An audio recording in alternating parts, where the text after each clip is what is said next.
స్తోత్రంలో కలిగినాక ఈ కాల సమయంలో మరొకసారి సన్నిధిలో దేవుని ఆలోకంలో దేవుని మందిరంలో మనం చేయగలిగాం. అతి ప్రాముఖ్యమైనటువంటి సమయం దేవుని వాక్యం వినడం. సో అతి ప్రాముఖ్యమైన సమయానికి మనం ప్రవేశించినాం కాబట్టి అందరూ కూడా జాగ్రత్తగా దేవుని వాక్యాన్ని వినాలని నేను మనం చేస్తూ వచ్చినాను. నిర్లక్ష్యము, అలక్ష్యము, విఘ్నమంతు అందుకే వాళ్ళందరూ 10 గంటలకు లేస్తారు. కొందరు ఇవ్వాల్సి వస్తుంది ఆదివారం పూట, కాబట్టి కొంచెం ఇబ్బంది. హల్లెలూయా, హల్లెలూయా. ఇంకో విషయం, అందరు ఇక్కడే ఉన్నారా? ఉన్న వాళ్ళందరూ చేయలేకపోతుంది దయచేసి. హల్లెలూయా. ఇక్కడే ఉండండి 1 గంట సేపు, ఇది ఎక్కడికి వెళ్ళమాట. హల్లెలూయా. సంతోషంగా ఉన్నారా?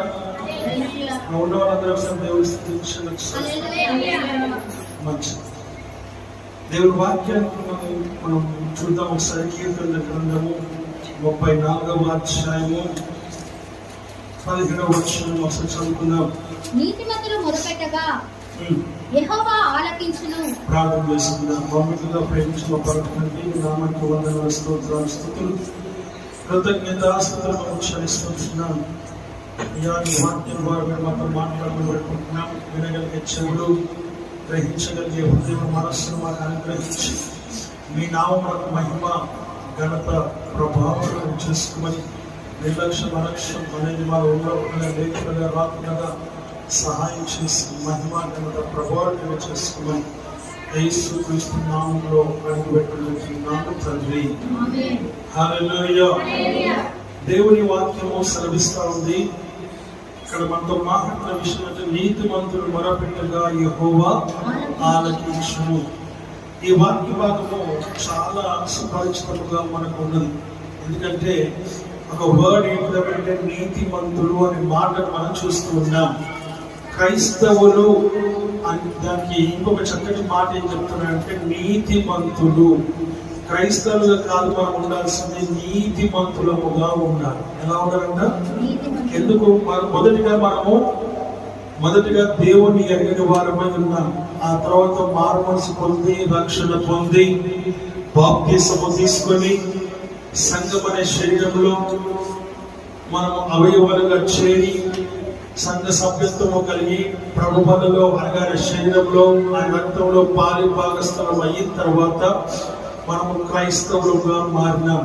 అనగా క్రీస్తును నమ్మటం వలన క్రైస్తవులుగా మనం మారినాం.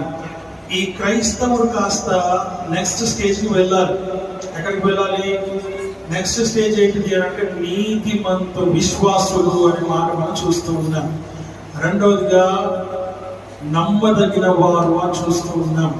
ఆ తర్వాత నిరీక్షణ కలిగిన వారు అని మనము చూస్తూ ఉంటూ హల్లెలూయా. కాబట్టి ఆ రీతిగా స్టెప్ బై స్టెప్ పైకి ఎక్కుతూ ఉండాలి. ఒక క్రైస్తవుడు విశ్వాసి కావాలి, నమ్మదగిన వాడు కావాలి, నిరీక్షణ కలిగినటువంటి వాడై ఉండాలి. ఆ తర్వాత వచ్చే క్రమం ఏంటంటే నీతిమంతుడు అని చూస్తూ ఉన్నాం. నీతిమంతుడు, నీతిమంతురాలు, నీతిమంతులు అంటే క్రీస్తును ధరించుకున్న వారు నీతిమంతులు అని మనం చూస్తున్నాం. అనగా దాని అర్థం నీతిమంతుడు మొరపెట్టగా ఆయన ఆలకిస్తాడు అని చూస్తూ ఉన్నాం. క్రైస్తవుడిగా ఉంటే, విశ్వాసగా ఉంటే, నమ్మదగిన వాడిగా ఉంటే, నిరీక్షణ కలిగిన వాడిగా ఉంటే దేవుడు వింటాడేమో నాకు తెలియదు. కానీ నీతిమంతుడి ప్రార్థన మాత్రం ఆయన ఆలకించువారు అని వాక్యము ద్వారా మనం చూస్తూ ఉన్నాం. నీతిమంతుడు ఎలా ఉంటాడు అని అంటే వాడికి లోకంతో సంబంధం లేదు, వాడికి శరీరంతో సంబంధం లేదు, వాడికి లోకంలో డబ్బుతో సంబంధం లేదు, వాడికి లోకంలో ఎటువంటి ఆశలు, కోరికలు ఏమి కూడా సంబంధం లేదు. బంధువులు, బంధుత్వాలు లేక ఇంకా క్రియలు, శరీర క్రియలు, లోకంలో ఉన్నటువంటి ఆశలు ఏవైతే ఉన్నాయో ఏవి కూడా వాటికి ఎటువంటి సంబంధము లేదు. కారణం అంటే వారికి చదువు ఉంటుంది, ఉద్యోగం ఉంటుంది, కుటుంబం ఉంటుంది, అన్ని ఉంటాయి. కానీ వారికి మాత్రం కేవలం ఏంటంటే నీతిమంతుడైన యేసు క్రీస్తును ప్రభువును ధరించుకున్న వాడై ఆ నీతి మంతుల యొక్క జీవితము జీవిస్తూ ఆయన ప్రార్థన చేసిన, మనసులో స్తుతించిన దేవుని అయ్యా నాయన తండ్రి అంటే డైరెక్ట్ గా వినే ప్రార్థన నీతి మంతుని ప్రార్థన. వాక్యం చెప్తా ఉంది, ఇద్దరు దేవాలయంలోకి ప్రవేశించిన, ఒకడు బయట నిలబడ్డాడు, ఒకడు లోపలికి వెళ్ళిపోయినాడు, సరాసరిగా వెళ్ళిపోయినాడు. వాడు క్రైస్తవుడు. అయ్యా మేము నేను రోజు గంట సేపు ప్రార్థన చేస్తున్నా, రోజు గంట సేపు వాక్యం చదువుతున్నా, ఇదిగో నేను ప్రతి ఆదివారం గుడికి వెళ్తున్నాను, ఆ తర్వాత నేను ఏం చేస్తున్నాను అయ్యా, నేను ప్రతిరోజు నీ సన్నిధిలో నేను సమయాన్ని గడుపుతూ ఉన్నాను, ఇదిగో ప్రతి దాంట్లో నేను దశమ భాగం తీస్తూ ఉంటున్నాను, నీకు కానుకలు చెల్లిస్తూ ఉన్నాను, ఇదిగో నేను సంఘంలో మంచి పొజిషన్ లో ఉన్నాను, నాకు ఒక పోస్ట్ ఉంది అని చెప్పి ఇలాగా రకరకాలుగా లోపల వాడు దేవుడికి ప్రార్థన చేస్తూ ఉన్నాడు. బయట ఒకడు మాత్రము ప్రార్థన చేయడానికి సైతము, దేవుడి వైపు కళ్ళెత్తడానికి సైతము ధైర్యము చాలక తల కిందకి వేసుకొని ప్రభు అని పాపిని మాత్రం ప్రార్థన చేస్తూ ఉన్నాడు. ఏమంటున్నాడు? ప్రార్థన చేయట్లేదు, నేను పాపిని ఒప్పుకుంటూ ఉన్నాడు. ప్రతి వారి జీవితంలో నీకు కావాల్సింది నువ్వు ఎదుగుదల, ఆత్మీయమైన వాటి విషయంలో ఎదుగుదల కలిగిన దానిపై నువ్వు ఉండాలి. కానీ లోకానుసారంగా నువ్వు ఎంత ఎదిగినా, లోకానుసారంగా నువ్వు ఎంత మంచిగా ఉన్నా లోపలికి వెళ్ళి వాడు చాలా అంటూ ఉన్నాడు. నేను ప్రతి వారం నేను కూటాలకు వెళ్తున్నాను కూడా చెప్తూ ఉన్నాడు, ప్రతి ఆదివారం గుడికి వెళ్తున్నాను కూడా చెప్తూ ఉన్నాడు, నేను ప్రతిరోజు ప్రార్థన చేసుకున్నా, వాక్యం చదువుకున్నాను, ఇవన్నీ చెప్తున్నాడు. దేవుడికి తెలియదా నువ్వు ఏం చేస్తున్నావో, నువ్వు ఎలా ఉన్నావో, ఏ స్థితిలో ఉన్నావో అని దేవుడికి ఈ విషయంలో ఏ మాత్రం గ్రహింపు లేకుండా దేవుడు ఉంటున్నాడు అనుకుంటున్నావా?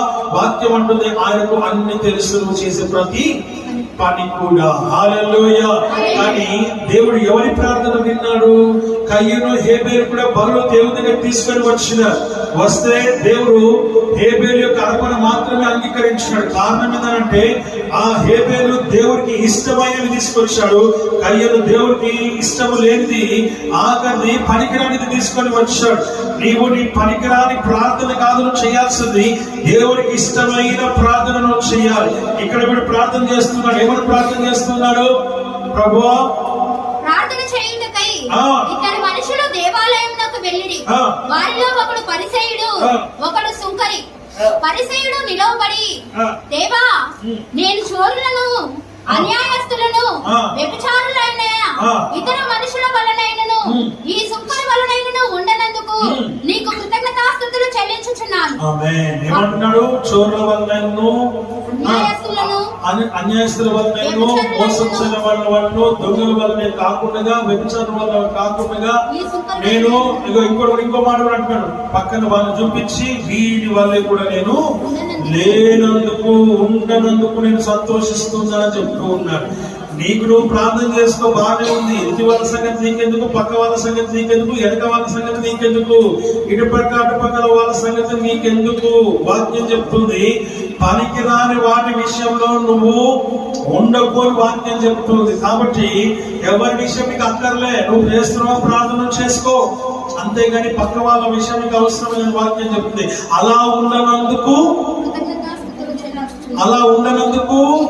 వర్డ్ చాలా బాగుంది కదమ్మా. ఏమంటున్నాడు? కృతజ్ఞతాస్తుతులు నేను చెల్లిస్తున్నా అంటున్నాడు వాడు. కానీ దేవుడు ఎవరి ప్రార్థన విన్నాడు? బయట వాడు ఏమని చేస్తున్నాడు? అక్కడ నిల్చుండి ఆకాశము వైపు కళ్ళెత్తుటకైనను ధైర్యము చాలక రొమ్ము కొట్టుకొనుచు, దేవా, పాపినైన నన్ను కరుణించుము. చక్కటి ప్రార్థన. ఎవ్వరి గురించి ఆలోచన లేదు, ఎవ్వరి గురించి తలంపు లేదు. నీ ప్రార్థన దేవుడు వినాలి అని అంటే నేను పాపిని అని ఒప్పుకునే మనస్సు కావాలి, హృదయము కావాలి. దేవుడు అంతరంగాన్ని చూచేవాడు, దేవుడు మనస్సును చూచేవాడు, దేవుడు నీ ఆలోచన చూచేవాడు. నీ అంతరంగంలో నువ్వు ఏం ఆలోచిస్తున్నావో పైకి కనపడేది నువ్వు కాదు, లోపల ఒకడు ఉంటాడు, ఒకటి ఉంటుంది, వాడే అన్న సంగతిని జ్ఞాపకం చేసుకోవాలని దేవుని వాక్యం ద్వారా మనం ఇక్కడ గమనిస్తూ ఉన్నాము. హల్లెలూయా. మనం వాక్యం వింటూ ఉన్నాం. ఆమేన్. హల్లెలూయా. ఎంతమంది దేవుని వాక్యం వింటున్నాం చెప్పండి. చేయలేబట్టండి, మీ కూడా చేయి పైకి లేబట్టండి. ఎంతమంది దేవుని వాక్యాన్ని వింటున్నారు? వెరీ గుడ్, ఆమేన్, హల్లెలూయా. అందరూ వాక్యాన్ని వింటూ ఉన్నారు. ఈ చెవుల నుంచి వింటున్నారు, ఈ చెవుల నుంచి పంపించేస్తూ ఉన్నారు, కమల నుంచి పంపించేస్తున్నారు అవతలకి. పైన బ్రిడ్జ్ ఉన్నట్టుగా ఈ చెవుల నుంచి వింటున్నారు, ఈ చెవుల నుంచి వదిలేస్తున్నారు. అందుకనే వాక్యం మీకు మీ హృదయంలో భద్రము కావచ్చబడట్లేదు. ఆమేన్, హల్లెలూయా. వాక్యము నీ హృదయంలో భద్రపరచబడాలి. వాక్యం నీ హృదయంలో భద్రపరచబడితేనే తప్ప, వాక్యం నీ మనసులో భద్రపరచబడితేనే తప్ప ఆ వాక్యం నీలో పనిచేస్తుందన్న సంగతిని జ్ఞాపకం చేసుకో. నీలో పని చేయాలంటే వాక్యమును నీ హృదయంలో ఉంచుకోవాలి. దావీదు అంటాడు, భక్తుడు అంటాడు, అయ్యా నీ వాక్యము నా హృదయంలో ఉంచుకొని ఉన్నాను. నీ వాక్యము నా హృదయంలో ఉంచుకున్నందువల్ల అది నాలో మంట కలిగిస్తుంది, అది నాలో మండుచూ ఉన్నది. ఆ మండుతున్నటువంటి నా యొక్క హృదయాన్ని నేను తట్టుకోలేకపోతున్నాను. అయ్యా నీ వాక్యము నాలో మండుచుందని చెప్తూ ఉంటాడు ఆయన. సో నీ వాక్యము, దేవుని వాక్యము నీ హృదయంలో ఉంచుకుంటే అది నీలో మండిస్తుంది, నిన్ను మంట కలగజేస్తుంది. నువ్వు మండుతూ ఉండాలి దేవుని కొరకు. దేవుని కొరకు నువ్వు జీవిస్తున్న జీవితం, ఈ లోకానుసారమైన జీవితం నువ్వు జీవిస్తే, ఈ లోకానుసారమైన బ్రతుకును బ్రతికితే ఈ లోక ఆలోచనలే ఉంటాయి, లోక తలంపులే ఉంటాయి. వాక్యం అంటుంది లోకము దాని ఆశయం గతించిపోవును. లోకంలో ఉన్నటువంటి ఏది కూడా పనికి రాదు, ఏది కూడా అది నీకు పనికొచ్చేది కాదు, అది నీకు అక్కడ కాదు. ప్రేమ బిడ్డ, దాని ఆశ అంతా కూడా గతించిపోతుందని వాక్యం చెప్తుంది. లోకంలో ఉన్నదంతా కూడా శరీరాశ, నేత్రాశ, జీవపు డబ్బు, అవి దేవుని వల్ల పుట్టినవి కావని వాక్యం చెప్తుంది. మనం ఏం చేస్తున్నాము? దాంట్లోనే మనం ఉంటూ ఉన్నాం. వచ్చిన దేవుడి పైన మనసు ఉండే వారికి లోకంతో పని లేదు. దేవుడి పైన మనసు ఉండే వారికి ఈ లోకంలో ఉన్నటువంటి వాటి విషయంలో వారికి ఆశ ఉండదు, కోరిక ఉండదు. దేవుడితో ఉండే వారికి జీవితంలో దేవుడు మాత్రమే ఉంటాడు తప్ప లోకంలో ఉన్న వాటి విషయంలో ఆసక్తి గాని, ఆశ గాని, కోరిక గాని వారికి ఉండదు. అలాంటి వాడే నీతిమంతుడు. ఆ నీతిమంతుని ప్రార్థనే దేవుడు వింటాడని వాక్యము ద్వారా మనం ఇక్కడ గమనిస్తూ ఉన్నాము. హల్లెలూయా, హల్లెలూయా. ఈ క్రైస్తవ విశ్వాస జీవితం ఎలా ఉండాలి, ఎలా ఉంది? నిజంగా చెప్పాలంటే వాక్యం సాగిస్తూ ఉన్నటువంటి మాటలు మనం చూస్తున్నాం. ఒక దైవజనుడు ఉన్నారు. ఆ దైవజనుడు లోకంలో చాలా మంచి, ప్రపంచంలో పేరుగాంచినటువంటి వ్యక్తి ఆయన ఆల్బర్ట్ జార్జ్. ప్రేమ దేవుని ఆయన గొప్ప సేవకుడు అయి ఉంటూ ఉన్నారు. ఆ గొప్ప సేవకుడు ఒకసారి ఒక సంఘానికి ఆ వాక్యానికి పిలిస్తే, ఆ వాక్యానికి పిలిచినప్పుడు ఆయన అక్కడ వాక్యం చెప్తూ ఉన్నారు. ఆ వాక్యం చెప్పినప్పుడు ఆ వాక్యానికి చాలా మంది ఎంతో సంతోషించినారు. అయ్యగారు వాక్యం చెప్తే చాలా బాగుంటుంది, అయ్యగారు వాక్యం చెప్తే మా జీవితాలు మారిపోతాయి, మా అయ్యగారు వాక్యం చెప్తే మా కుటుంబాలు మారిపోతాయి, అయ్యగారు వాక్యం చెప్తే మాలో ఉన్నటువంటి నిరాశ, నిస్పృహ అంతా కూడా వెళ్ళిపోతుంది, మాలో ఉన్నటువంటి బలనికి అంతా కూడా వెళ్ళిపోతుంది. గొప్ప శక్తివంతమైనటువంటి సేవకుడు, గొప్ప శక్తివంతమైనటువంటి వాక్యం అని చాలా మంది వచ్చారు, చాలా మంది వాక్యాన్ని విన్నారు. అయితే వాక్యం చెప్పిన తర్వాత ఆయన జార్జ్ గారు కిందికి దిగి వస్తూ ఉన్నారు. దిగి వస్తుంటే అందులోంచి ఒకడు లేచాడు. అందులోంచి ఒకడు లేచి అంటున్నాడు, అయ్యా జార్జ్ గారు, మీరు గొప్ప సేవకుడే గాని మీరు మంచోళ్ళు కాదు, మీరు అస్సలు మంచోళ్ళు కాదు.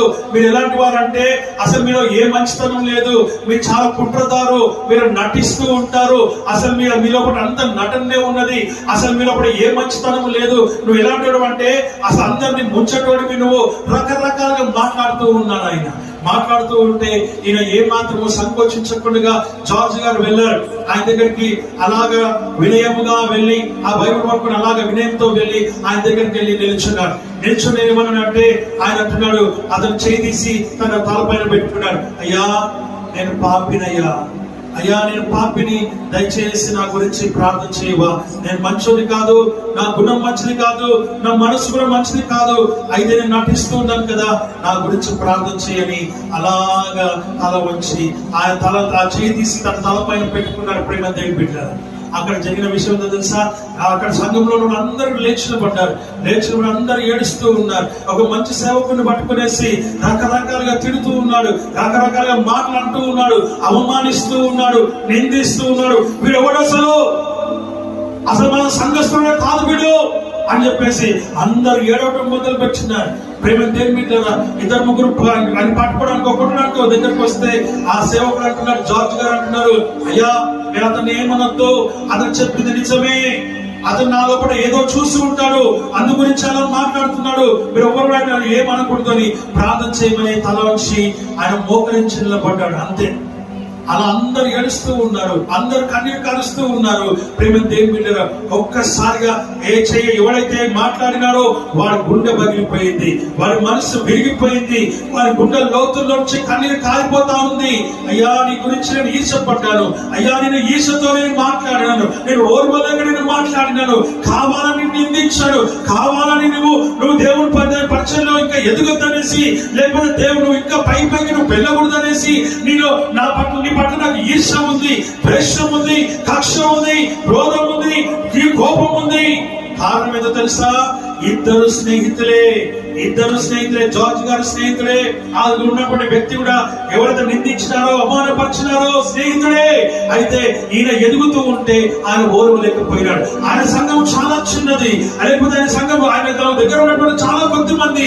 ఈయన చూస్తే ప్రజలందరూ దగ్గరికి వెళ్ళిపోతున్నారు. అందుగురించి అందరి మధ్యలో అవమానపరచాలనుకున్నాను. కానీ ఈ రోజున నాకు తెలిసింది, నువ్వెంత గొప్పవాడివో, ఎంత గొప్పవాడివో, నా కోసం నా దగ్గరకు వచ్చి నన్నే ప్రార్థన చేయమని అడుగుతున్నావు. నువ్వు ఏ తప్పు చేయకపోయినా నేను పాపినన్నావు, ఏ తప్పు చేయకపోయినా నేను నటిస్తున్నానన్నావు, ఏ తప్పు చేయకపోయినా నేను అనేక మందిని మోసం చేస్తున్నానన్నావు. అదే నీ యొక్క నిజమైన ఈ ఎదుగుదలకి నిజమైన కారణం. పాపిని అని ఒప్పుకునే దాంట్లో ఉంది జీవితం. నీతిమంతుని ప్రార్థన దేవుడు ఆలకిస్తారనే మాటకి నిదర్శనమైనటువంటి జీవితం జార్జ్ గారిది. ఆమేన్, హల్లెలూయా. దేవుని వాక్యం సెలవిస్తా ఉంది, ఒకరిని నిందిస్తున్నారా, ఒకరిని అవమానపరుస్తున్నారా, నీ ప్రక్కనే ఉండి నిన్ను కూడదయ్యే ప్రయత్నం చేస్తున్నారా, నీ ప్రక్కనే ఉండి నిన్ను పడేయాలని ప్రయత్నం చేస్తున్నారా, లేనిపోయిన వారిని నీ యొక్క మైండ్ లో నింపుతూ ఉన్నారా? వాక్యం సెలవిస్తా ఉంది, నిన్ను అనవసరంగా అవమానపరుస్తున్నారా, నిందించి నిన్ను పాయింట్ అవుట్ చేసి నిన్ను తిడుతూ ఉన్నారా? వాక్యం అంటుంది, ప్రార్థన చేయించుకో, లేదా నువ్వు ప్రార్థన చేయి, దేవుని దగ్గర కన్నీరు కార్చు. నీ దేవుడే నీతో మాట్లాడతాడు. దేవుడు వాక్యం సెలవిస్తుంది, ఏ నోరైతే నువ్వు నటిస్తున్నావు, నువ్వు మంచోడు కాదు, నువ్వు ఇలాంటి అలాంటి అని చెప్పి మాట్లాడదు, ఆ నోరు ఇప్పుడు ఏమంటుంది, నువ్వు గొప్ప దైవజనుడివి, అది నేను తట్టుకోలేకపోయాను, అది నేను ఓర్చుకోలేకపోయాను, అది నేను సహించలేకపోయాను, దయచేసి నన్ను క్షమించి నా గురించే మీరు ప్రార్థన చేయండి. ఒకరు ప్రార్థన చేస్తున్నారు. నా ప్రియ దైవజనమా, నా ప్రియ దేవుని సంగమా, దేవుని వాక్యం సెలవిస్తుంది, మనలోని మంచితనమే మనల్ని గొప్పవారిగా చేస్తుంది.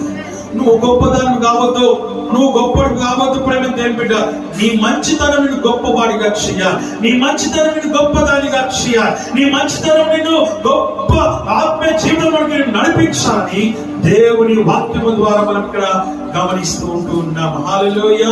వాక్యం సెలవిస్తూ ఉన్నటువంటి మాటలు మనం ఇక్కడ చూస్తూ ఉంటూ ఉన్నాం. నా ప్రియ దైవజనమా, దేవుని వాక్యము సెలవిస్తున్నటువంటి మాటలు మనం ఇక్కడ చూస్తూ ఉంటున్నాం. కనుక దేవుని వాక్యం సెలవిస్తున్నటువంటి మాటలు మనం ఇక్కడ చూస్తూ ఉంటూ ఉన్నాం. ప్రేమ దేవుని వాక్యం సెలవిస్తున్న మాటను ఒకసారి గ్రహించాలని వాక్యం మనల్ని హెచ్చరిక చేస్తాం.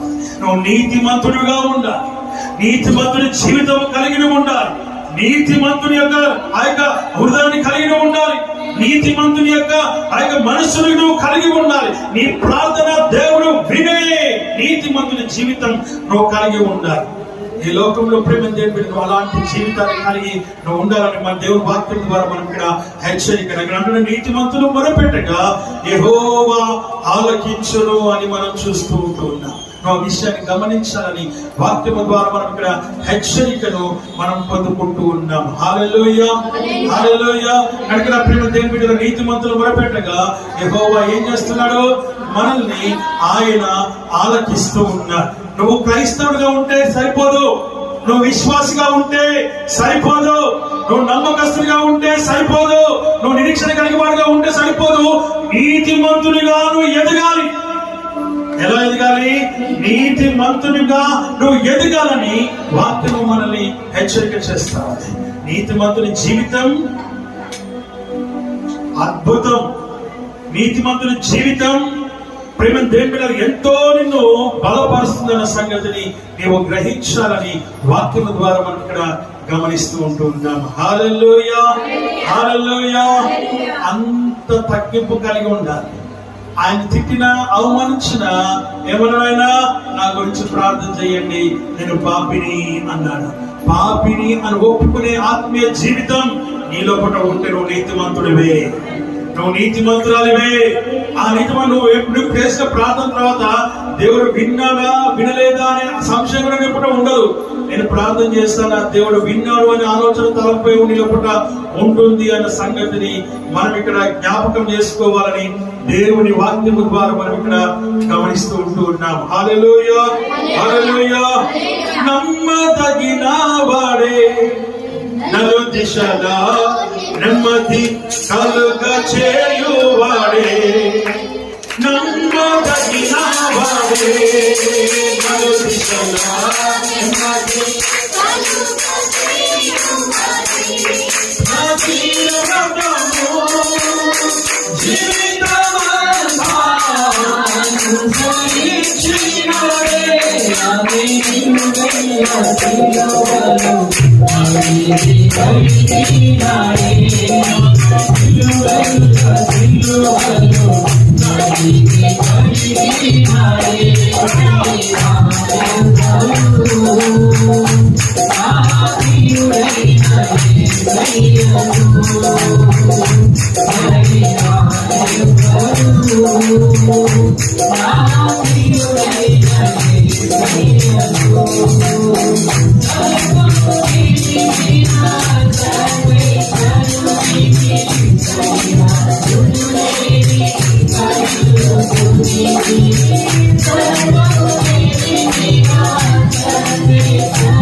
సర్వమును ఎరిగినటువంటి దేవుడు ఎలాంటి వాడు ఆయన? సర్వమును ఎరిగిన దేవుడు, నిన్ను ఎరిగిన దేవుడు, నిన్ను చూస్తూ ఉన్న దేవుడు. రోజు వాక్యం చదవాలి, రోజు ప్రార్థన చేసుకోవాలి, కూటలకు అటెండ్ కావాలి, ఆదివారం ఆరాధనకు అటెండ్ కావాలి, దేవుని సన్నిధిలో నువ్వు ఎదగాలి, దేవుని సన్నిధిలో నువ్వు బలపడాలి, నమ్మకమైన వ్యక్తిగా నువ్వు ఉండాలి, విశ్వాసము కలిగి నువ్వు ఉండాలి. నీ జీవితంలో దేవుని కార్యము జరగాలి అని అంటే నీలో కావాల్సిన విశ్వాసం, నీలో కావాల్సిన నమ్మకం, నీలో కావాల్సిన నిరీక్షణ, ఆ విషయాన్ని గమనించాలని దేవుని వాక్యము ద్వారా మనం ఇక్కడ గమనిస్తూ ఉన్నాం. హల్లెలూయా, హల్లెలూయా. అట్టి నమ్మకమైన జీవితాన్ని కలిగి దేవుని సన్నిధిలో మనం ముందుకు సాగాలని వాక్యం నిన్ను హెచ్చరిక చేస్తా ఉంది. ఇక్కడ ఒక మాట మనం పోయిన వారసారి మనం ఒక మాట మనం చూసుకున్నాం. చూడండి ఒకసారి, యెహోవా దృష్టి నీతిమంతుల మీద ఉన్నది, ఆయన చెవులు. చూసారండి, యెహోవా దృష్టి ఎవరి మీద ఉందంట? నీతిమంతుల మీద ఉన్నది. దేవుని దృష్టి నీతిమంతుల మీదనే ఉంటుంది. ఎందుకనంటే వారు ప్రార్థన చేస్తే వారికి, ఎందుకంటే వాళ్ళకి జీరో, లోక విషయంలో వాళ్ళు జీరో, కానీ దేవుని విషయంలో దేవుడే తప్ప ఇంకా నాకు ఏది అవసరము లేదు అనుకునేటువంటి వారిని ఆయన దృష్టిస్తాడు. ఎందుకంటే ఆయన వారికి ఆధారం, ఆయనే వారికి ఆశ్రయం, ఆయనే వారికి సమస్తం. కనుక ఇలాంటి నీతిమంతులను గురించి దేవుడు ఎల్లప్పుడూ తన కనుదృష్టిని ఉంచుతాడన్న సంగతిని నీవు గ్రహించాలని. అలాంటి నీతిమంతులను కూడా నువ్వు ఏమి అనకూడదు. విశ్వాసులారా, క్రైస్తవులారా, నీతిమంతులను ఏమనకండి. నీతిమంతులను ఏమని అన్నారా? దేవుని వాక్యం సెలవిస్తుంది, దేవుడు క్షమించేవాడు కాదు. నువ్వు ఆ విషయాన్ని గమనించాలని దేవుని వాక్యము ద్వారా మనం ఇక్కడ గమనిస్తూ ఉన్నాము. హల్లెలూయా. ఇంకేమంటాడు నీతిమంతుల గురించి? చదవమా, 16వ వచనము, 19 అనుకుంటా. నీతిమంతుడికి కలుగు ఆపదలు అనేకములు, వాటన్నిటిలో నుండి చూసారండి, వాక్యం చెప్తూ ఉంది. హల్లెలూయా. ఒకానొక సమయంలో ఒక బస్సు ప్రయాణం చేస్తా ఉంది. ఏం చేస్తుంది? బస్సు ప్రయాణం చేస్తా ఉంది. కొండల్లో నుంచి బస్సు ప్రయాణం చేస్తా ఉంది. ప్రయాణం చేస్తూ ఉంటే ఆ బస్సులో ఒక 50-60 మంది ఉన్నారు. ఎంతమంది? 50-60 మంది ఉన్నారు. జాగ్రత్తగా వినాలి. ఆ 50-60 మంది అందులో ప్రయాణం చేస్తుంటే పిడుగు పడింది. ఏమడింది? పిడుగు ముందర పడింది. భయంకరమైన ఉరుములు మెరుపులు. సరే చెప్పి బస్ డ్రైవర్ వెంటనే బస్ ఆపేశాడు. ఆపేస్తే ఏం జరిగింది? మరలా వెనక్కి తీసుకుంటే వెనకాల కూడా పిడుగు పడింది. అప్పుడు అందులో ఒక ఆయన ముసలాయన లేచాడు. లేచి ఏదో జరుగుతుంది కాబట్టి మనలో ఎవరో తప్పు పాపి ఎవరో ఉన్నారు కాబట్టి జాగ్రత్త, వాడెవడో వెళ్ళిపోతే బాగుంటుంది, ముందర పోయి మీరు నిలబడండి, ఆ పిడుగు మీద పడుతుంది కాబట్టి ఆ పిడుగు మీద మీరు పడితే మిగతా వాళ్ళందరూ 49-59 మంది మేమందరం కూడా బ్రతుకుతాము, దయచేసి నీ ఒక్కడి వల్ల లేకపోతే ఇద్దరి వల్ల మిగతా అందరు ప్రాణాలు పోతాయని చెప్పి ఆ పెద్దయిన మాట్లాడతాడు. ఈ మాట అందరికీ నచ్చింది.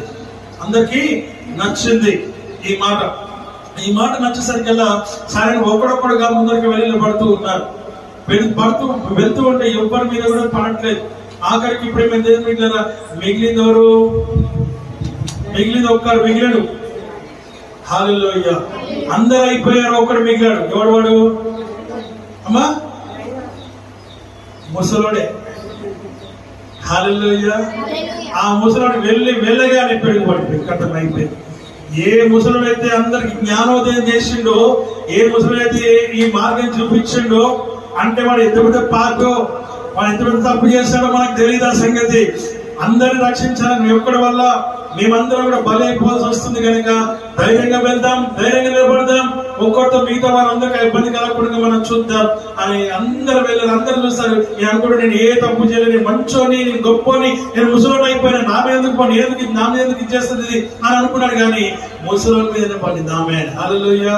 అంటే దేవుడు ముసలాడు అని ముసలిదాని అని ఏమి అలాంటి రూల్స్ ఏమి ఉండవు. ఆ విషయాన్ని మనం ఇక్కడ జ్ఞాపకం చేసుకోవాలి. హల్లెలూయా, హల్లెలూయా. కాబట్టి మన ఒక్కరి వల్ల మిగతా వాళ్ళకి కూడా ఎవరికి కూడా ఇబ్బంది కలగకుండా పాపి అంటే పాపి అంతే. ఆమేన్. హల్లెలూయా. ఆ విషయాన్ని మనం జ్ఞాపకం చేసుకోవాలని దేవుని వాక్యము ద్వారా మనం ఇక్కడ గమనిస్తూ ఉన్నాం. అందుకే ఇక్కడ అన్నాడు ఏమంటున్నామా, నీతిమంతునికి కలుగు ఆపదలు అనేకములు కలుగుతాయి, కానీ నువ్వేం చేయాలి? వాటన్నిటి నుంచి నీ దేవుడు నిన్ను కాపాడుతాడు, విడిపిస్తాడు, రక్షిస్తాడు. వాక్యం చెబుతూ ఉంది. ఆ విషయాన్ని గమనించాలని దేవుని వాక్యము ద్వారా మనం ఇక్కడ గమనిస్తున్నాం. ఇప్పుడు నేను మిమ్మల్ని అందరినీ ఎంతమంది ప్రార్థన చేసుకుంటున్నారు, ఎంతమంది వాక్యం చదువుతున్నారు అంటే మీరు అదొక ఇబ్బందికరమైన ప్రశ్న మనకి. కాబట్టి అవన్నీ లేకుండా మనం ఏం చేద్దామనంటే, ఒకవేళ మీరు చదవలేని పరిస్థితిలో మీరు ఉన్నట్లయితే, ఒకవేళ మీరు చెప్తూ ఉండొచ్చు టైం లేదు అనేసి, టైం లేదనే మాట మనకు రానే వద్దు. ఎందుకంటే అన్నిటికీ టైం ఉంది మనకి, దానికి టైం లేదంటే మాత్రం అస్సలు ఒప్పుకునే ప్రసక్తే లేదు. కాబట్టి ప్రతిదానికి టైం ఉంటుంది. ఆ టైం మన దగ్గర ఉన్నది, కానీ మనం నిర్లక్ష్యము చేస్తూ ఉన్నాం. ఆ నిర్లక్ష్యం ఎంత భయంకరం అంటే చాలా భయంకరమైన సంగతిని నీవు గ్రహించాలని మీకు నేను మనవి చేస్తూ ఉన్నాను. హల్లెలూయా. ఆ చదువు 21వ వచనం చదువు. చెడుతనము భక్తిహీనులను సంహరించును, నీతిమంతుని ద్వేషించువారు అపరాధులుగా ఎంచబడుదురు. గమనించాలి, నీతిమంతుని ఎవరైనా ద్వేషిస్తే వారు అపరాధులుగా ఎంచబడతారు దేవుని దృష్టికి. కాబట్టి నీతిమంతుల విషయంలో క్రైస్తవులారా, విశ్వాసులారా, నమ్మకస్తులారా జాగ్రత్త. విభాగింపబడినటువంటి క్రైస్తవ జీవితం. కాబట్టి వాక్యం చెప్తుంది, నీతిమంతులను ఎవరు కూడా ఏమీ అనకూడదు, వారిపై ద్వేషించకండి. దేవుడు ఊరుకునేవాడు కాదు, వారి పక్షాన ఉన్నటువంటి దేవుడు అన్న సంగతిని నీవు గ్రహించాలని దేవుని వాక్యము ద్వారా మనం ఇక్కడ గమనిస్తూ ఉన్నాం. నా ప్రియ దైవ జన్మ, జాగ్రత్త కలిగి ఉండాలని వాక్యము సెలవిస్తా ఉంది. మనం చాలాసార్లు టైం లేదంటూ ఉన్నాం. టైం ఉన్నాక కూడా మనం లేదని మనం నిర్లక్ష్యం కలిగి, అలక్ష్యం కలిగి మనం జీవిస్తూ ఉన్నాం. మీకు వచ్చిన మాట చెప్పాలని నేను ఆశపడుతూ ఉన్నాను. ఒక చిన్న బాలుడు, 8 సంవత్సరాల బాలుడు ఏం చేస్తున్నాడంటే, ఇంటికి వచ్చేటప్పుడు స్కూల్కి వెళ్ళి ఇంటికి వచ్చేటప్పుడు తల్లితో చెప్తూ ఉన్నాడు, మమ్మీ రేపు సాయంత్రం మనము దయచేసి పొద్దున స్కూల్కి వెళ్ళేటప్పుడు చెప్తూ ఉన్నాడు. ఏమనంటే, మా ఫ్రెండ్ది బర్త్డే ఉంది. ఏముంది?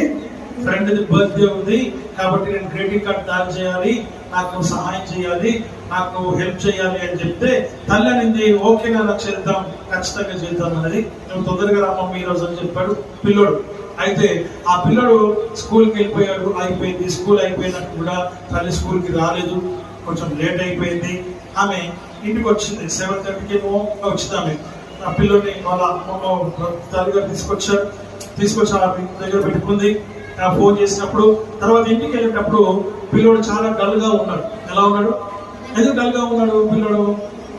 ఏమన్నాడు? తొందరగా మమ్మీ ఒక గ్రీటింగ్ కార్డ్ తయారు చేయాలి, మా ఫ్రెండ్ పిల్లలు జాగ్రత్తలు వినాలి, ఇది పిల్లల కోసం. కాబట్టి ఈ అబ్బాయి ఏం చేశాడు? కార్లో కూర్చున్నాడు, ఇంటికి తీసుకుని వెళ్తూ ఉంది. చాలా డల్ గా ఉన్నాడు. ఏంటి నాన్న డల్ గా ఎందుకున్నావు అంటే, అది కాదు మమ్మీ, నేను నీకు చెప్పాను కదా నేను గ్రీటింగ్ కార్డ్ తయారు చేయాలనేసి.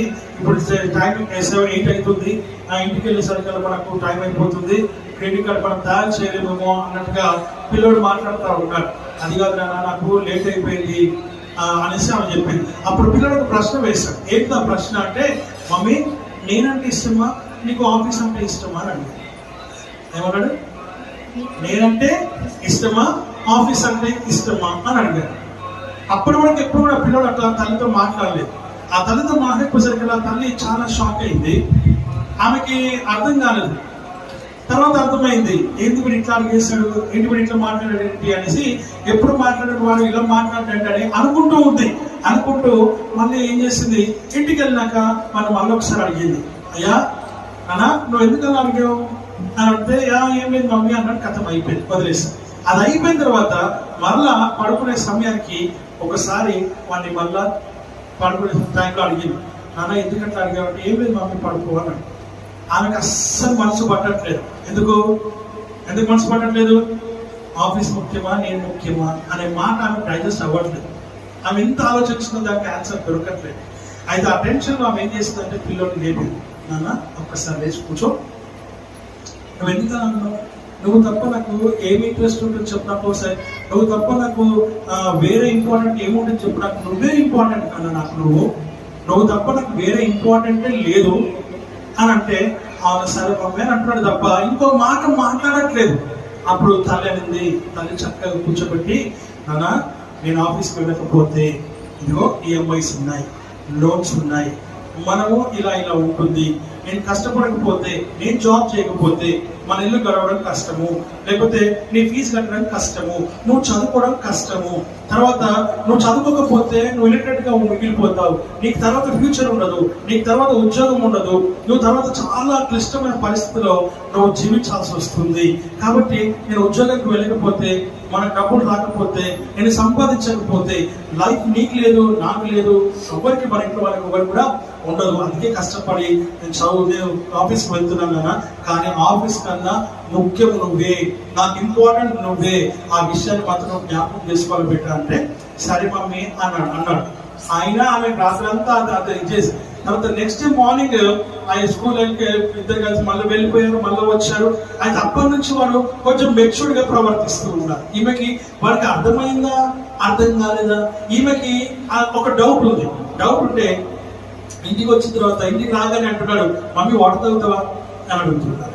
పడుకున్నప్పుడు ఇంకేదైనా కావాలా అని అడుగుతున్నాడు. తనే అవి డాడీకి వచ్చి కూర్చుంటే ఫ్రిడ్జ్ లో ఉన్నప్పుడు జ్యూస్ తీసుకొచ్చి గ్లాస్ లో పోసి తీసుకొచ్చి ఇస్తూ ఉన్నాడు. ఎవరైనా వస్తే my mom is tired, she sleeping అని చెప్పేసి వాడు చెప్తూ ఉన్నాడు. ఎంత చక్కగా బిహేవ్ చేస్తున్నాడంటే ఆమెని వీడు ప్రొటెక్ట్ చేస్తున్నాడు. ఎవరైనా వచ్చి అడిగితే, ఎవరైనా ఆమెను అడిగితే డిస్టర్బ్ కాకుండా, మా మమ్మీ డిస్టర్బ్ కావద్దు, మా మమ్మీ డిస్టర్బ్ అయ్యేటువంటి పరిస్థితి తీసుకొని రావద్దు, ఆమె చాలా కష్టపడుతుంది, ఎవరి కోసము, మా కోసమే అని చెల్లి కూడా చెప్తున్నాడు. చెల్లి మమ్మీ డిస్టర్బ్ చేయకూడదు, దానికి ఏం తెలుసు, 4 ఏళ్ళ పాప అయినా కూడా పోనీ ఎక్కడిగా చేసుకుంటా చక్కగా ఆ 8 ఏళ్ల బాలుడు ఆ తల్లి కూర్చోబెట్టి వారికి అన్ని వివరించింది. వాట్ ఈస్ లైఫ్, ఆమె ఎందుకు జాబ్ చేస్తుంది, ఆమె ఎందుకు పని చేస్తుంది, కుటుంబం అంటే ఏంటిది, అవన్నీ ఆ రాత్రి చెప్తే ఆ రాత్రి చక్కగా విన్నాడు వాడు. కానీ అంత చిన్న పిల్లోడికి 8 ఏళ్ల బాలునికి ఏమర్థమైందంటే మా మమ్మీ మా కోసం కష్టపడుతుంది, మా మమ్మీ మా కోసం శ్రమ పడుతుంది, మా కోసమే లైఫ్ ని సాక్రిఫైస్ చేస్తుంది. ఆమె ఎంతో తన శరీరాన్ని మరి సాక్రిఫైస్ చేసి టైర్డ్నెస్ ను లెక్క చేయకుండా ప్రొద్దున పరిగెడుతుంది, మా కోసం టిఫిన్స్ చేస్తుంది, మా కోసము లంచ్ చేస్తుంది, మా కోసము డిన్నర్ చేస్తుంది. ఆర్డర్లు పెట్టట్లా, ఇంట్లోనే చేసింది. ప్రేమ దేవుని బిడ్డలారా, అవన్నీ అర్థం చేసుకున్నాడు పిల్లోడు, 8 ఏళ్ళ పిల్లోడు. ఇప్పుడు అంటున్నాడు అన్నిటికీ సాక్రిఫైస్. ఆ పిల్లోడు ఎవరైనా వస్తే కూడా డిస్టర్బ్ చేయకుండా ఆ వీడే ఆన్సర్స్ చెప్తున్నాడు, వీడే వాళ్ళతో మాట్లాడుతూ ఉన్నాడు. ఎంత మెచ్యూరిటీ లెవెల్స్ చూడండి ప్రేమ దేవుని బిడ్డలారా. అంటే నీ పిల్లోడికి నీ పిల్లకి కూర్చోబెట్టి నీ సమస్య ఏంటో నువ్వు చెప్పకపోతే, నీ కష్టం ఏంటో చెప్పకపోతే వాళ్ళకు తెలియదు ప్రేమ దేవుని బిడ్డలారా. కుటుంబం అంటే ఏంటో వాళ్ళకి తెలియదు. వాళ్ళకి నేర్పించాలి. బాలుడుగా ఉన్నప్పుడే వాళ్ళకి నేర్పించాలి. బాలుడుగా ఉన్నప్పుడు నేర్పించకపోతే పెద్దవాళ్ళు అయినప్పుడు దాన్ని అర్థం చేసుకోవడం వారికి కష్టం. అందు గురించే తల్లి ఏం చేస్తుంది, చిన్నగా ఉన్నప్పుడే నార్మల్ గా వాళ్ళు అడిగిన ప్రశ్నకి ఆమె దానికి జవాబు చెప్పింది. ఆ సిచ్యువేషన్ మొత్తం కూడా అర్థం చేయించింది. ఆ రోజు నుంచి వాడు ఏం చేస్తున్నాడు, మెచ్యూర్డ్ గా ఆలోచన చేసి తల్లికి సహాయకరంగా ఉంటూ ఎంతో ప్రేమిస్తూ అంతే జాగ్రత్తగా ప్రేమ దేవుడు తల్లి పట్ల చెల్లి పట్ల ఇంట్లో ప్రేమ దేవుడు ఉంటూ ఉన్నట్టుగా చూస్తూ ఉంటూ ఉంటాం. ఆమేన్, హల్లెలూయా. ఈ రోజున నీ పిల్లలకి తల్లిదండ్రులారా, మీ పిల్లలకి మీ కష్టం ఏంటో చెప్పండి. తల్లిదండ్రులారా, మీ శ్రమ ఏంటో చెప్పండి. మీ కష్టం ఏంటో చూపించండి. మీ బాధ ఏంటో చూపించండి. ఒక ఆర్డినరీ ఉమెన్ ప్రేమ దేవుని బిడ్డలారా ఆఫీస్ కి వెళ్తుంది వస్తుంది, ఆమె ఎందుకు కష్టపడుతుందో కుమారుడికి వివరిస్తే కుమారుడు అర్థం చేసుకున్నాడు. ఈరోజు నీవు కూడా నీ కష్టం ఏంటో నీ కుమారుడికి నీ కుమార్తెకు తెలియచెప్పాలి, వారికి తెలియచేయాలి. నువ్వెంత కష్టపడుతున్నావో, నువ్వెంత శ్రమ పడుతున్నావో, నీ పరిస్థితి ఏంటో, నీ ఇంటి పరిస్థితి ఏంటో వారికి తెలియచేస్తే తప్ప వాళ్ళకి అర్థం కాదు. అర్థమయ్యే స్థితికి వారిని తీసుకొని రావాలంటే educate them. You educate your children. మీ పిల్లల్ని మీరు ఏం చేయండి, ఎడ్యుకేట్ చేయండి.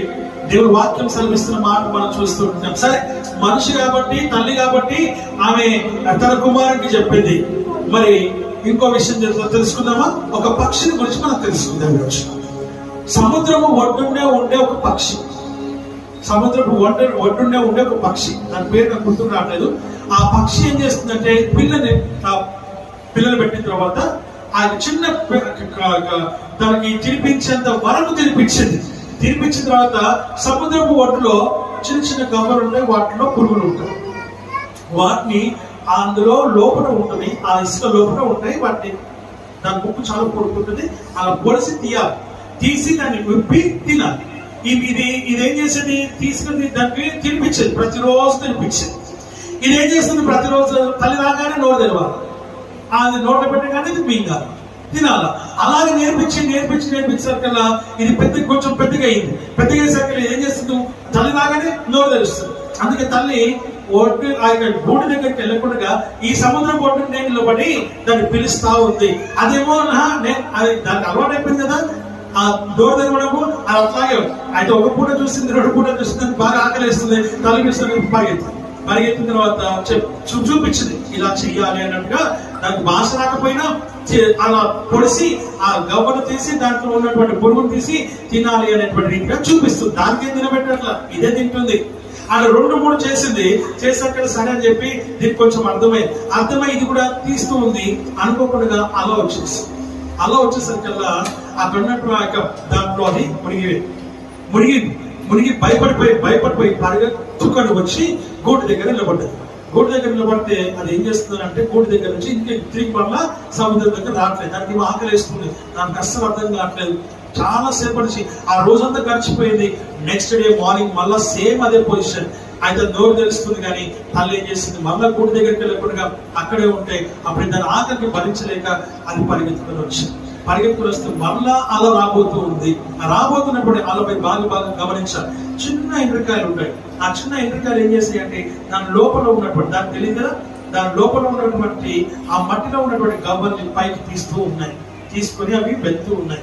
అలా రాగానే అవి ఏం చేస్తాయి, మెల్లగా తవ్వి ఆ నీటి ఆ యొక్క మట్టిలోనికి దాక్కున్నాయి. అప్పుడు దీనికి అర్థమైంది, ఇది ఏం చేసింది, ఇది కూడా కొంచెం తవ్వి తల మొత్తం కూడా ఆ మట్టిలో పెట్టేసింది. అలా పై నుంచి వెళ్ళిపోయి మళ్ళా వెనక్కి వెళ్ళిపోయి అప్పుడు దానికి లోపల అన్ని కనపడ్డాయి. ఆ నీళ్లు మొత్తం కప్పేసినప్పుడు ఆ అల్లం నుంచి వచ్చినటువంటి ఆ గవ్వలు చాలా కనపడ్డాయి. ఓహో, నా తల్లి నాకు ఇదే నేర్పిస్తుందేమో, నాకు అర్థం కాలేదని చెప్పేసి అప్పుడు దానికి గుర్తుపట్టేసి అలా వచ్చినప్పుడల్లా అలా కిందికి పోతుంది. 9 ఇయ్యాలి కదా, తీయలేకపోతుంది. అందుకని ఆ గవ్వలు కొట్టుకొని వచ్చినటువంటి సమయం మన వెనక్కి వెళ్ళిపోతున్నాయి.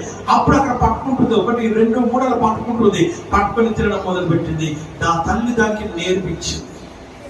అలా మీదకి వచ్చినా, అది మునిగిపోయినా, భయపడి వెళ్ళిపోయినా, భయాన్ని సైతం మరలా జయించి ముందరకు వచ్చి ఆ నీళ్ళ క్రింద ఉన్నటువంటి గవ్వల్ని చూసేటువంటి కృప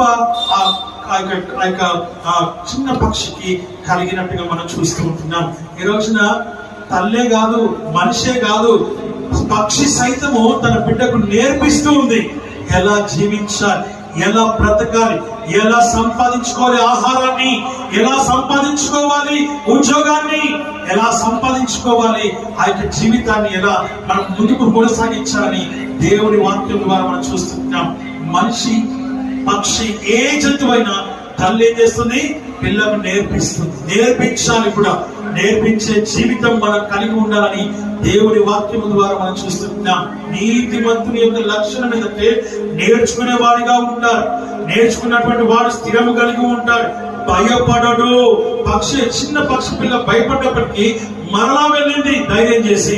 అలాంటి జీవితాన్ని మనం కలిగి ఉండాలి. పడిపోయినా మనం, లేకపోతే జారిపోయినా మనం, లేకపోతే పరిస్థితులు అనుకూలించలేదనో అక్కడ మనం ఉండిపోకూడదు. ప్రేమ దేవుడు ఆటిలో నుంచి పైకి రావాలని దేవుని వాక్యం ద్వారా మనం ఇక్కడ గమనిస్తూ ఉంటూ ఉన్నాం. హల్లెలూయా. ఒక మాట మనం చూద్దాం, దయచేసి చూడండి. 37వ అధ్యాయం 25వ వచనం. కీర్తనలు నేను చిన్నవాడనై ఉంటిని, అమ్మా నేను చిన్నవాడనై నేను చిన్నవాడనై ఉంటిని, ఇప్పుడు ముసలివాడనై ఉన్నాను. ఇప్పుడు నేను ముసలివాడనై ఉన్నాను. అయినను నీతిమంతులు విడువబడుట గాని, అయినను నీతివంతులు విడువబడుట గాని, వారి సంతానము భిక్షమెత్తుట గాని నేను చూచి ఉండలేదు. హల్లెలూయా, హల్లెలూయా, హల్లెలూయా. నీతిమంతుని పిల్లలు భిక్షమెత్తుట నేను చూచి ఉండలేదు. హల్లెలూయా. దేవుని వాక్యం సర్వేశ్వరుడు, నువ్వు నీతిమంతుడిగా ఉండు, నువ్వు నీతిమంతురాలిగా ఉండు.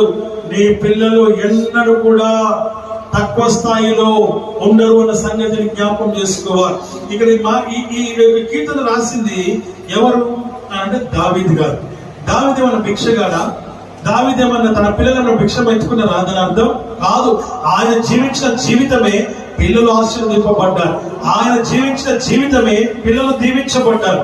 ఆయన జీవించిన జీవితమే, ఆయన చూపించిన మార్గంలోనే పిల్లలు నడిచినట్టుగా దేవుని వాక్యం ద్వారా మనం చూస్తున్నాం. వారు భిక్షమెత్తుట నేను చూచి ఉండలేదు అని చెప్తూ ఉన్నాడు. అందుకని వాక్యం సెలవిస్తా ఉంది. మరొకసారి చదువుదాం ఆ మాట. నేను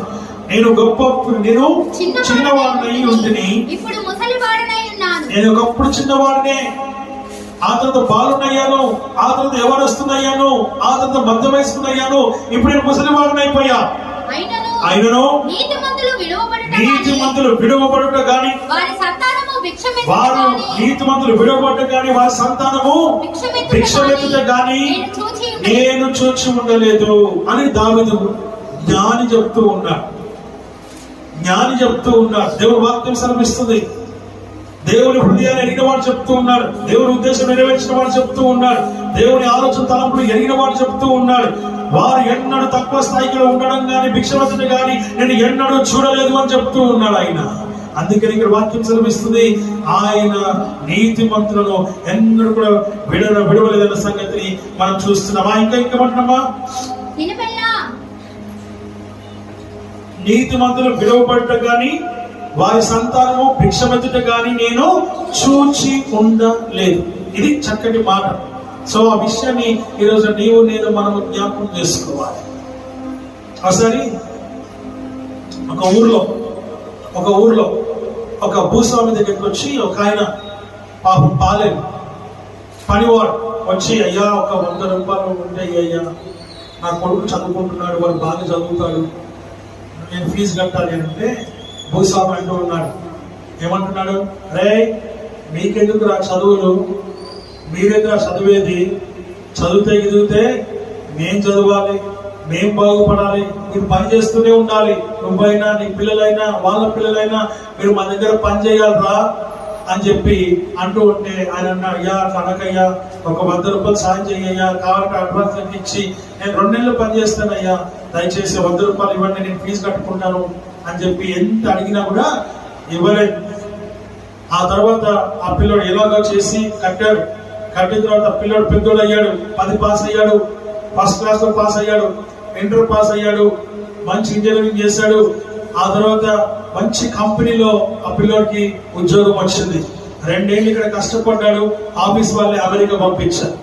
పంపించిన తర్వాత అక్కడ చాలా సంపాదించాడు. సంపాదించినటువంటి వ్యక్తి ఏం చేస్తున్నాడు, నెల నెల డబ్బులు పంపిస్తున్నాడు. నానా అక్కడ మన ఊర్లో పొలాలు కొను, కొబ్బరి తోటలు కొను అని చెప్పేసి అన్ని డబ్బులు పంపిస్తూ ఉన్నాడు. ఒకనొక 14 సంవత్సరాల తర్వాత ఆ పిల్లోడు ఇంటికి వస్తూ ఉన్నాడు. ఇంటికి వచ్చే క్రమంలో, ఇంటికి వస్తున్న సమయంలో అప్పుడు అనుకుంటున్నాడు, మా ఊరు కొంచెం రూపురేఖలు మారిపోయింది అనేసి. ఆయన ఇంటికి వెళ్ళిన తర్వాత ఆయన తండ్రి కొడుకు ఇద్దరు కలిసి, అయ్యా ఎక్కడ కొన్నావు, ఏం చేశావు చూపిమని చెప్పినప్పుడు అడిగినప్పుడు కొడుకుని తీసుకొని బయలుదేరినాడు. బండి మీద బయలుదేరి నడుస్తూ పోతూ ఉంటే ఆ పొలంలోకి ప్రవేశించినారు, కొబ్బరి తోటలోకి ప్రవేశించినారు. కొబ్బరి తోట ప్రవేశించి, అయ్యా ఇది కొబ్బరి తోట, ఇది పలానా, ఇది సంగతి, ఇది మామిడి తోట, ఇట్లా అన్ని చెప్పుకుంటూ చూపించాడు. ఒక కొబ్బరి తోటలో పనిచేస్తూ ఉంటే ఒక ఆయన ఇంకో పనులను అందరూ పిలిపించాడు, పరిచయం చేస్తూ ఉన్నాడు. ఈయన పలాయి, ఈయన లక్ష్మయ్య, ఇలాగ ప్రతి ఒక్క పేరు చెప్తూ ఉన్నాడు. ఈ ఒక దగ్గరికి వచ్చి ఆగేశారు కదా, ఈయన ఎక్కడో చూసినట్టు అనిపిస్తుంది అనేసి, ఆయన ఎవరో ఉన్నాడు, ఈయన ఎవరైనా అంటే, అయ్యా ఒకప్పుడు మనం ఈయన దగ్గరే పని చేసే వాళ్ళము, ఇప్పుడు మన దగ్గర పని చేస్తున్నారు. హల్లెలూయా, హల్లెలూయా, హల్లెలూయా. తండ్రి భూస్వామి దగ్గర పనిచేసేవాడు, ఇప్పుడు భూస్వామి ఎక్కడ ఎవరి దగ్గర పనిచేస్తున్నాడు, పాలేరు దగ్గర పనిచేస్తూ ఉన్నాడు. హల్లెలూయా. తారుమారు అయిపోయింది మొత్తం. దేవుని వాక్యం సర్విస్తుంది, డబ్బులు ఉన్నాయి కదా అని చెప్పి పిల్లలు ఏమయ్యారు, దారి తప్పిపోయి పని కూడా పాస్ కాకుండా ఫెయిల్ అయిపోయేసి జీవితాలు పోగొట్టుకొని ఉన్నదంతా అమ్మేసుకొని ఉన్నదంతా పోగొట్టుకునేసి ఏమైపోయారు, రోడ్డు మీదకి వచ్చి నిలబడ్డారు. దేవుడు వాక్యం సెలవిస్తుంది, ఒకగానొక కొడుకు కష్టపడి చదువుకున్నాడు, ఒకగానొక కొడుకు కష్టపడి పై ఎదిగినాడు, అమెరికాకు వెళ్ళినాడు, డబ్బులు సంపాదించాడు, ఇంటికి వచ్చాడు, కొబ్బరి తోటలు సంపాదించాడు, మామిడి తోటలు సంపాదించాడు, పొలాలు సంపాదించాడు, స్థలాలు సంపాదించాడు, ఇల్లు కొనుక్కున్నారు. ప్రేమ దేవుడు ఆ ఊరిలోనే గొప్ప ధనవంతుడిగా అయ్యాడు. ఆయన కూడా పాలేరుగానే ఉన్నాడు, తన పొలంలోనే పనిచేస్తూ ఉన్నాడు. హల్లెలూయా. తండ్రి పనిచేస్తూ ఉంటే, అయ్యా ఇప్పుడు మనం గొప్పలం అయిపోయినాం కదా, నువ్వు ఎందుకు పని చేస్తున్నావు అని కొడుకు కూడా అడగలేదు. ఎందుకంటే ఆయన పని అదే, అందులోనే ఆయనకి సాటిస్ఫాక్షన్, అందులోనే ఆయనకి సమాధానం, అందులోనే ఆయనకి తృప్తి, సంతృప్తి. అందుకే కొడుకు కూడా ఎందుకు పని చేస్తున్నావు అని అడగలేదు, కొడుకు కూడా పని చేస్తున్నాడు. ఆమె హల్లెలూయా. తనతో కలిసి కొడుకు కూడా ఏదో నాట్లో ఏవో పని చేశాడు. ఒక తృప్తి. ప్రేమ దేవుని నువ్వు ఎంత ఎదిగినా నువ్వు ఒదిగి ఉండాలి. హల్లెలూయా. అందులో ఎవరు వచ్చినా డబ్బులు ఇచ్చేవారు, ఎవరు వచ్చినా అడిగితే డబ్బులు ఇచ్చారు. అయ్యా ఈ ఎడ్యుకేషన్ కోసం అయితే ఇంకా ఎక్కువ, మరి ముఖ్యంగా అయ్యా ఇట్లా ఉందని కొడుకు చెప్పేవాడు, అయ్యా నువ్వు చెయ్యి, సాయం చేయి, మళ్ళీ నువ్వు అడగొద్దు, ఇచ్చి నువ్వు అడగొద్దు అని చెప్పేవాడు కొడుకు. ఎందుకంటే కష్టం ఏంటో ఎరిగినటువంటి వాడు కుమారుడు. హల్లెలూయా. నీ కష్టాన్ని నీ గుళ్ళకు, నీ కుమారులకు, నీ కుమార్తెలకు నువ్వు చూపించాలి. వాక్యం చెప్తుంది, ప్రేమ దేవు భిక్షమెత్తుంటే నేను చూడలేదు, నీతి మంతులు వారి సంతానము నేను తక్కువ స్థాయిలో ఉండడం నేను చూడలేదు, వారు భిక్షమెత్తుంటే నేను చూడలేదని వాక్యం చెప్తుంది. దేవుని నమ్మకముగాను ఉండాలి. ఆయన ప్రేమ దేవ చర్చలో, ఆ యొక్క ఊర్లో చిన్న చర్చ ఉంది, పాస్టర్ గారు కూడా ఈయన చూసుకుంటాడు. దేవుడు వాక్యం సెలవిస్తున్న ప్రేమ దేవుడు కదా, వాక్యం సెలవిస్తున్న మాట ఏంటంటే, ఆయన అంటున్నాడు ఇక్కడ, నువ్వు నీతిమంతుడుగా ఉండు, నువ్వు నీతిమంతుడిగా ఉంటే తగ్గింపు కలిగి ఉంటావు, లోబడి జీవితాన్ని కలిగి ఉంటావు, అనుభవం కలిగి ఉంటావు. ఎంతగా నువ్వు ఎదిగినప్పుడు అంత ఎదుగుదలకు తనకు సంబంధించినటువంటి ఆ జీవితం నువ్వు చూపించాలి. ఆమేన్. హల్లెలూయా. దేవుని వాక్యము సెలవిస్తున్న మాటలు మనం చూస్తూ ఉంటాం. హల్లెలూయా, హల్లెలూయా, హల్లెలూయా.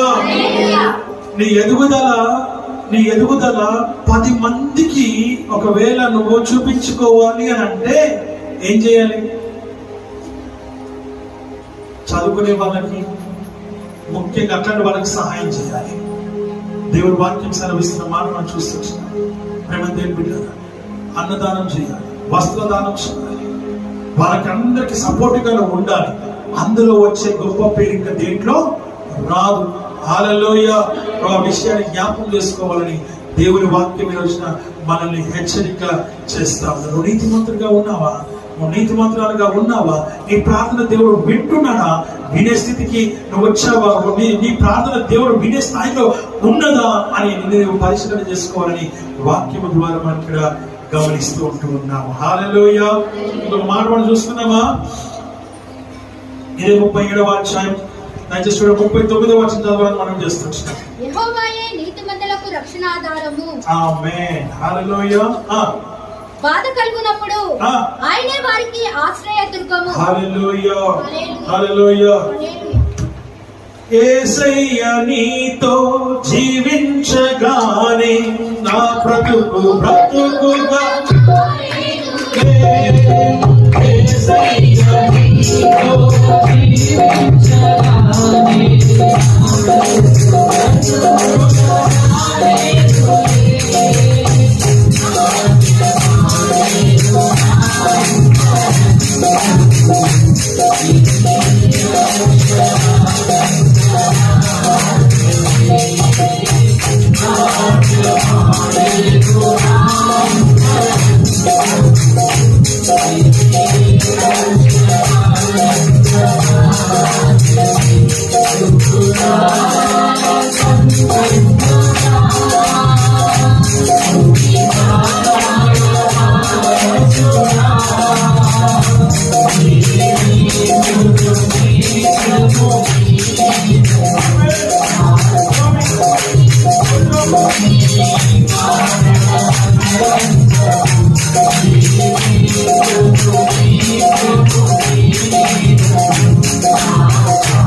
జీవితుడు నిత్యము నీలో కదా దేవుడు వాక్యం చెప్తుంది.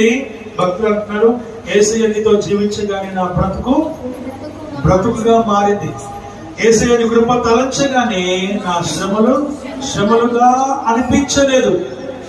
మనకున్న కష్టాలు, మనకున్న శ్రమలు, బాధలు చాలా చిన్నవి, కానీ వాటిని చూసి మనం భయపడుతూ, బాధపడుతూ, వేదనపడుతూ ఎంతో భయంకరంగా మనం వాటి గురించి ఆలోచించి దిగాలు పడిపోయి మూల పడుతూ ఉంటాం. మంచం కూడా ఎక్కువ కొంతమంది ఉన్నారు. దేవుడు వాక్యం చెప్తుంది, నువ్వు నీతిమంతుడు అయి ఉండాలి. ఎలా ఉన్నారంట? వీటన్నిటిని వీటన్నిటిని వదిలేస్తే అప్పుడు నీ దేవునితో నీకు సాంగత్యం ఏర్పడుతుంది. దేవుడు వాక్యం సెలవిస్తుంది. ఇంట్లో మనం ఒకవేళ సిగ్నల్ దొరకకపోతే ఏం చేస్తాం? బయటకు వచ్చి ఫోన్ చేస్తాం. హల్లెలూయా. ఆర్డర్ ఇంట్లో నుంచి పెడితే పక్క గదిలోకి పోతాం. గుర్తుపెట్టుకో, పక్క గదిలోకి పోయాడంటే నువ్వు ఇంటికి ఆర్డర్ చేసినావు అని అర్థం. నువ్వు బయటకు వచ్చిన ఆర్డర్ చేస్తే కరెక్ట్గా ఇంటి దగ్గర గేట్ దగ్గరికి వస్తాడు. ఇది సత్యం. సో ఈ విషయాన్ని బాగా గ్రహిస్తున్నాము. కానీ సిగ్నల్ దొరకకపోతే ఇంట్లో నుంచి బయటికి ఎలా వస్తున్నాము? ఆర్డర్ పెడితే కరెక్ట్గా రావాలంటే బయటకు వచ్చి ఎట్లా ఆర్డర్ చేస్తున్నాము? ఇవి తెలుసుకుంటున్నాం కానీ దేవుని తెలుసుకోలేకపోతున్నాం. దేవుని తెలుసుకోలేని పరిస్థితిలో మనం ఉన్నాం. ఇక్కడ ఏమంటున్నామా? చదవాలి ఒకసారి దయచేసి. ఏమంటున్నాం? యెహోవాయే నీతిమంతులకు రక్షణాధారము. బాధ కలిగినప్పుడు ఆయనే ఆయనే ఆయనే వారికి ఆశ్రయదుర్గం. లోకానుసరణ విషయాలన్నీ నేర్చుకుంటున్నాం మనం. ఆగకు ఫోన్ చూడాలి కూడా నేర్చుకున్నాం. ఎట్లా ఆన్ చేయాలి, ఎట్లా ఆఫ్ చేయాలి. గ్రీన్ వస్తే గ్రీన్ ఇట్లా అంటే అది ఆన్ అవుతుంది, వద్దనుకుంటే రెడ్గా అంటే పోతుంది. దాని తర్వాత నంబర్ రోకి దానికన్నా ఫీడ్ చేసుకునేసి ఏ నంబర్ బండ గుర్తులు పెట్టుకుంటాం మనం. పెట్టుకునేసి వాటిలో వస్తాం ఎవరికి పోవాలనో వాళ్ళకి. ఆమేన్. హల్లెలూయా. వాక్యం సెలవిస్తున్న మాట మనం చూస్తున్నాం. ఫోన్ ఎట్లా ఆపరేట్ చేయాలి. ఆఖరికి వాట్సాప్ చూడడం నేర్చుకున్నాం, ఇన్స్టాగ్రామ్ చూడడం నేర్చుకున్నాం. ఒక ముస్లాం ఇంకొక ముస్లాం అడుగుతుంది, ఇన్స్టాగ్రామ్ ఉందా నీ గణేష్? ఏమడుగుతుంది? ఒక ముస్లాం ఇంకొక ముస్లాం అడుగుతుంది, ఇన్స్టాగ్రామ్ ఉందా అంటే. ఆమేన్. హల్లెలూయా. వాక్యం సెలవిస్తున్నాం. అన్ని నేర్చుకుంటున్నాం కానీ మనం అసలు సంగతి మనం నేర్చుకోవట్లా, నమ్మట్లేదు. మనం దేవుని సంఘంలో గొప్ప విషయాన్ని మనం నమ్మట్లేదు.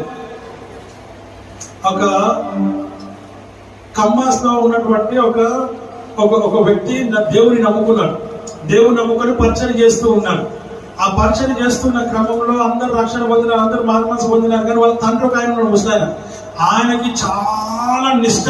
ఎట్లా నిష్ఠ అంటే అమ్మో చాలా కమ్మోనికి ఎట్లా తెలుసు కదా, చాలా నిష్ఠ. అరే ఏ దేవుని పట్టుకున్నవరా, ఏ మాగల దేవుని పట్టుకున్నవరా, ఏ కర్రల దేవుని పట్టుకున్నవరా, ఏ బడ్డేశం దేవుని పట్టుకున్నవరా అని రకరకాలుగా తిట్టినటువంటి వ్యక్తి తిట్టినట్టే ఉంటాడు ఎప్పుడు. అయితే ఆయన చెప్పలేక ఇచ్చేయలేక నేను దాచుకొని చేస్తూ ఉండేవాళ్ళు. పాపం ఇంట్లోనే ముళ్ళుంది వాళ్ళకి. అలాంటి సమయంలో కానొక దినం ఏమైపోయిందంటే వాళ్ళందరూ సేవకి వెళ్ళిపోయి నేను ఒక్కడో మూడో ముస్లిం ఇంట్లో ఉన్నాడు. అనుకోకుండా దెబ్బ దగ్గరకు వచ్చేసి కూర్చుందాము, అది ఏదో చదువుదామని కూర్చున్నాడు. ఆయన వచ్చి కూర్చోసరికల్లా అక్కడ తన చేయి తగిలి బైబిల్ కింద పడిపోయింది. తీరా చూస్తే కింద పడిపోయినటువంటి ఏంటని చూస్తే బైబిల్ తీసి అయ్యో ఏదైతే ఏ దేవుడు అయితే ఇది దేవుని గ్రంథం కాబట్టి అని చెప్పేసి జస్ట్ ఇట్లా కథ కూడా పెట్టిండు. కానీ ఆయన మనసంతా ఏం చేస్తుంది? ఇప్పుడు ఇలా ఎత్తి ఇట్లా అన్నాడు కదా, అనేసరికి ఇప్పుడు ఆయన పెట్టాడు అక్కడ. అప్పటి నుంచి ఏమైంది? అది లాగుతా ఉంది. ఏది? బైబిల్ లాగుతా ఉంది, ఆయన మనసు లాగుతా ఉంది. అప్పుడు అనుకున్నాడంట, సరే ఇక్కడ ఏముందో చూద్దాం, ఫస్ట్ ఇందులో ఏముందో చూద్దాం. వాళ్ళు ఎన్నో రోజుల నుంచి ప్రార్థన చేస్తున్నారు, ఎన్నో నెలల నుంచి ప్రార్థన, ఎన్నో సంవత్సరాల నుంచి ప్రార్థన చేస్తున్నారు. ఈయన చాలా నిష్ఠ కలిగినటువంటి వ్యక్తి ముసలాయన. అయితే మీరు నమ్మినా మీరు ఏం చేసినా నా దగ్గరికి మాత్రం రావద్దు, నన్ను మాత్రం అడగొద్దు అనేటువంటి స్ట్రిక్ట్ రూల్ లో ఉన్నాడు ఆయన. అయితే ఆ బైబిల్ తెరిచాడు. తెరిచి దయచేసి చదవడం ఆదికాండము 1వ అధ్యాయము 1వ వచనం చదవాలని మేము మనం చేస్తున్నాం. ఆదియందు దేవుడు భూమి ఆకాశములను సృజించెను. అయిపోయింది. ఆమేన్. హల్లెలూయా. హల్లెలూయా. హల్లెలూయా.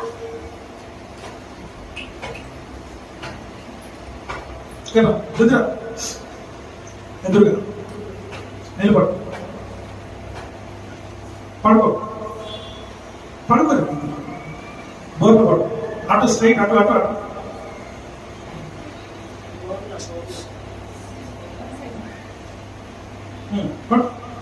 ఇలా పడుకున్నాడు. చూడండి పర్లేదు, మీరు చూడవచ్చు. ఇట్లా పెట్టి అట్లా పడుకున్నాడు. దెబ్బకి లేచి కూర్చులో నుంచి లేచి ఆ బైబిల్ అక్కడ పెట్టి ఇలా పడుకున్నాడు. దాని వచ్చి ఇలా పడుకోవడం కాదు, సాష్టాంగ నమస్కారం చేసిండు బైబిల్కి. ఏముంది అక్కడ?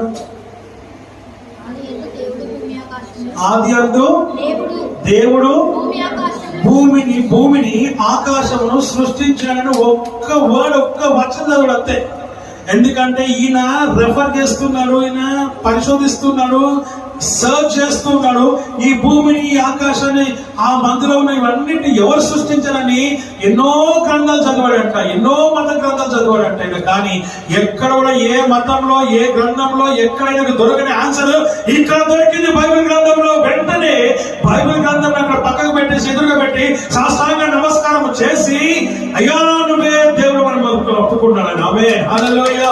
వెంటనే దేవుని నమ్మాడు. నువ్వే నిజమైన దేవుడవి, నువ్వే నిజమైనటువంటి సృష్టికర్తవి, భూమిని ఆకాశంలో సృష్టించిన సృష్టికర్తవు నువ్వే చెప్పేసి వెంటనే చదవడం మొదలు పెట్టినాడు. ప్రేమ దేవుడు మొదటి అధ్యాయంలోనే మొత్తం ఉన్నది అందులోనే. అక్కడ ఏమేమి ఉందో, ఏమేమి జరిగిందో, భూలోకంలో ఏముందో, పరలోకంలో ఏముందో అన్నింటినీ ఆయన, మనుషులు ఎవరు సృష్టించినారో, జంతువులు ఎలా సృష్టించబడ్డాయో, ఆ మనుషులు ఎలాగా ఆ యొక్క దేవుని యొక్క నాసిక, దేవుని యొక్క ఊపిరిని ఆ యొక్క నాసిక ఉండగా ఊదిగా మనుషులు జీవించు ఆత్మగా మారినాడో తెలుసుకున్నాడో. ప్రేమ దేవుడు వాక్యం చెప్తుంది. వచ్చేసరికల్లా ఈయన స్నానం గీనం చేసుకుని తెల్ల బట్టలు వేసుకొని రెడీగా ఉన్నాడు. నిజమైన దేవుడు యేసు క్రీస్తు ప్రభుని వారికి ఉల్టా సాక్ష్యం చెప్పి, మీరు నమ్మిన దేవుడే నిజమైన దేవుడు చెప్పి అందరినీ స్వార్థపడించడం మొదలు పెట్టినాడు. ప్రేమ దేవుడు అమ్మ వ్యక్తి, అమ్మలో చాలా డేంజర్. ఆమె హల్లెలూయా. అస్సలు నమ్మరు, వాళ్ళకు అంత గర్వం ఎవరికి ఉండదు. అయినప్పటికీ దేవుడు వాక్యం చెప్తుంది. ఎందుకంటే మా పిల్లలు చాలా గొప్పది అనుకుంటారు. వాళ్ళు వాక్యం చెప్తున్న మాట మనం ఇక్కడ చూస్తూ వచ్చినాం. నా ప్రియ దైవజనమా, వాక్యం సెలవిస్తుంది. వాక్యంలో ప్రతి మాట ప్రతి ఒక్కరిని పట్టు, ఎవరిని ఎక్కడ పట్టుకుంటుందో తెలియదు మనకి, అంతే పట్టుకునేది ఖచ్చితంగా. అలాంటి నమ్మకమైన జీవితం ఈ రోజున నువ్వు జీవించాలని ఆయన వాక్యం అంటే నీతిమంతునికి ఏమన్నాడు ఇక్కడ? రక్షణాధారము ఆయనే. ఆ విషయాన్ని జ్ఞాపకం చేసుకోవాలని వాక్యం ద్వారా మనం ఇక్కడ హెచ్చరిక మనం కోరుకుంటున్నాం. కనుక ఆ విషయాన్ని జ్ఞాపకం చేసుకొని దేవుని సన్నిధిలో మనం ముందుకు సాగుతాం. అట్లా దేవుడికి వాక్యం ఆశీర్వదించి దీవించును.